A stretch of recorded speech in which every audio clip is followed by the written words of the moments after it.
A Comissão de Constituição e Justiça do Senado concluiu a votação de uma proposta que torna obrigatória a instalação de fraldários e também banheiros familiares em locais com grande circulação de pessoas.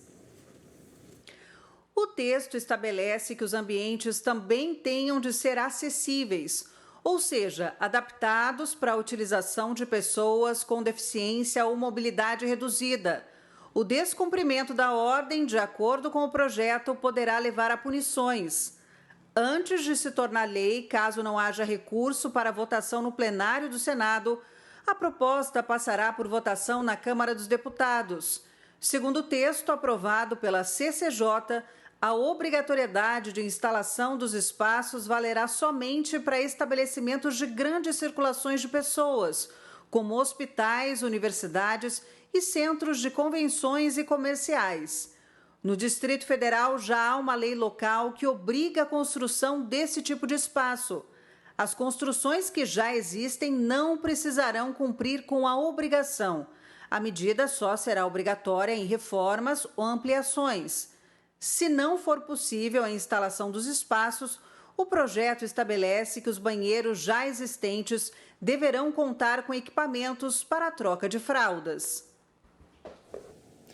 O temor dos brasileiros com violência e criminalidade disparou e preocupa já 40% dos brasileiros, segundo um levantamento do Instituto Ipsos. Ontem, a Polícia Federal realizou uma grande operação contra o tráfico de armas para facções criminosas. Quem tem mais informações é o comentarista Ney Gonçalves Dias. A Polícia Federal localizou uma suposta empresa no Paraguai.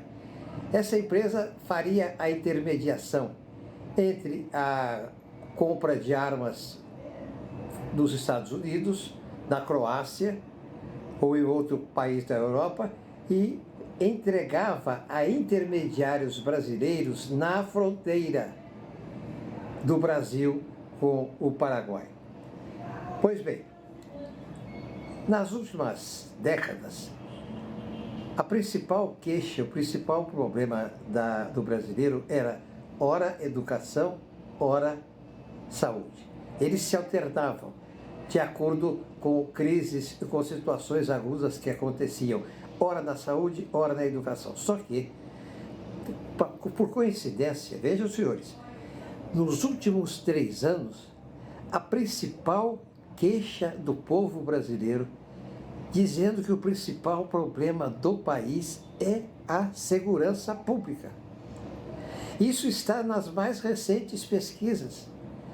Aí o governo federal diz o seguinte: olha, o problema da segurança pública é dos governadores, porque eles é que tomam conta da polícia civil, que é a polícia judiciária, que faz inquérito, e da polícia militar, que faz patrulhas e faz apreensões. Pois bem, e também dos municípios, que têm as suas guardas municipais.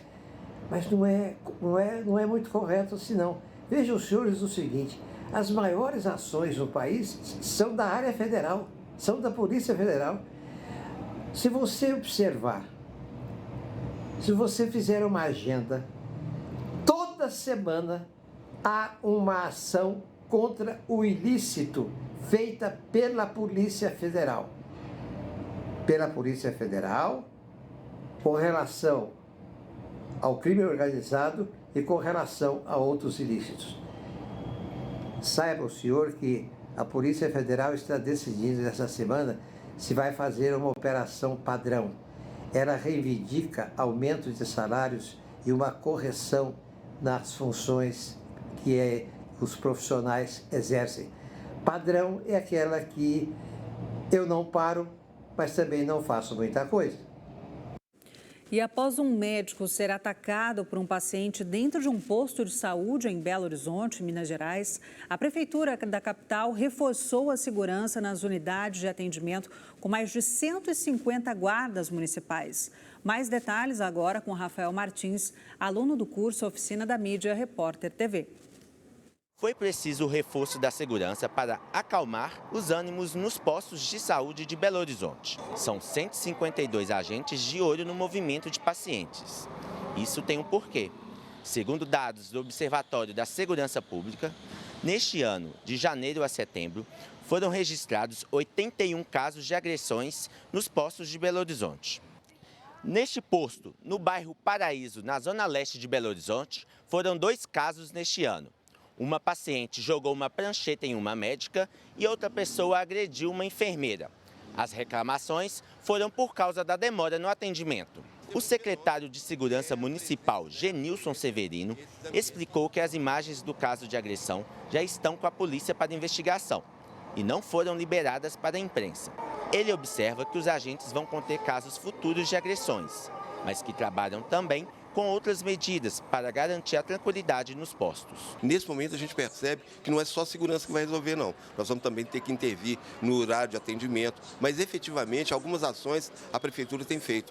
O próprio prefeito tem cuidado pessoalmente para que essas coisas aconteçam, determinou que a gente tivesse essa atenção especial à saúde. Então, eu acredito que somado esses esforços, a gente consegue aí minimizar essa situação. O presidente da Comissão de Saúde do bairro Paraíso reforçou que, periodicamente, fazem reuniões para melhorar o atendimento aos pacientes no posto de saúde. Nós temos conversado com os funcionários nas reuniões que fazemos toda última quinta-feira do mês, sobre isso, para evitar o elemento bater de frente, né, com a pessoa, porque às vezes a pessoa vem estressada de casa, chega aqui, o atendimento é precário, torna-se difícil, né?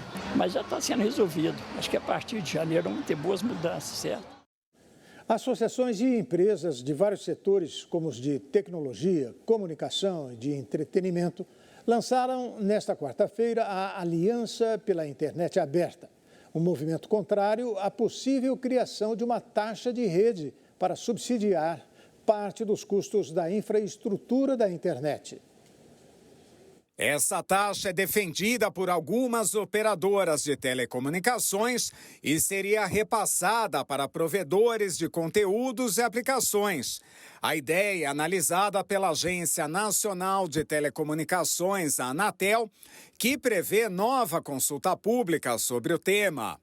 De acordo com a aliança, a proposta de uma taxa adicional pelo uso da rede carece de evidências e tem o potencial de afetar negativamente todo o ecossistema digital e colocar em risco a internet aberta no Brasil. Um dos riscos sustentados pelo movimento contrário à taxação é da possibilidade de cobrança por parte das operadoras de telecomunicações de remuneração adicional de qualquer serviço que gere tráfego de dados pela internet. Na prática, caso a proposta seja aprovada, os setores que seriam taxados são computação em nuvem, serviço de streaming, educação à distância, saúde digital, telemedicina e inteligência artificial. Num cenário assim, toda a economia digital, em especial o público consumidor, sofreria o efeito de uma internet dividida em classes, mais cara e de menor qualidade. Isso porque os recursos que poderiam ser aplicados em inovação para os brasileiros teriam de ser direcionados para o pagamento de uma taxa. A ONU disse nesta quarta-feira que os palestinos em Gaza vivem um horror absoluto. A região é bombardeada há 2 meses desde que o Hamas lançou um ataque contra Israel. Os palestinos em Gaza vivem em horror absoluto. A denúncia foi feita nesta quarta-feira pelo Alto Comissário da ONU para os Direitos Humanos, Volker Turk. 2 meses depois dos horríveis ataques de 7 de outubro contra Israel perpetrados pelo Hamas e outros grupos armados palestinos, nos quais civis foram diretamente alvejados e feitos reféns, os civis em Gaza continuam sendo implacavelmente bombardeados por Israel e punidos coletivamente, sofrendo morte, cerco, destruição e privação em grande escala das necessidades humanas mais essenciais, como alimentos, água, suprimentos médicos vitais e outros bens essenciais. Os palestinos em Gaza vivem em horror absoluto e cada vez mais profundo. deepening horror. O alto comissário pediu o fim da violência e a libertação de todos os reféns. Em 7 de outubro, o Hamas lançou um ataque sangrento em Israel, que deixou 1.200 mortos, a maioria civis, e mais de 240 reféns, segundo as autoridades israelenses. Segundo o Ministério da Saúde do Hamas, mais de 16.200 pessoas morreram na faixa de Gaza pela explosão de Israel em resposta. 70% delas seriam mulheres e menores de idade. E depois do intervalo, uma entrevista ao vivo em nossos estúdios com Roberto de Lucena, secretário de Turismo do Estado de São Paulo. Nós vamos para um rápido intervalo e nós voltamos já já. Fique com a gente.